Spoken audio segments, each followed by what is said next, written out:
Yo, what's up mga tol? Nakikita nyo ba to mga tol? Ito nga pala yung bagong gawa ni Sir Abe. Oh.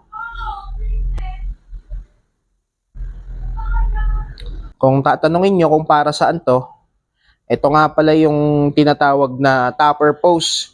Ginagamit to sa mga naka-seat mask na frame mga tol. Kung ayaw nyong mag-seat post, pwede kayong gumamit ng topper post. Paano nga ba kinakabit to? Ito, gawin nating example. Imaginein na lang natin, naka-seat mask to. Isasalpak lang natin siya ng ganyan. Oh.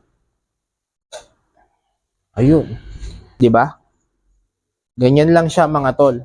Sa mga naka-seat mask na frame, kung ayaw mo mag-seat post, pwede kang gumamit ng ganito. Customize nga pala to ni Sir Abe. Ayan oh. Quality, 'di ba?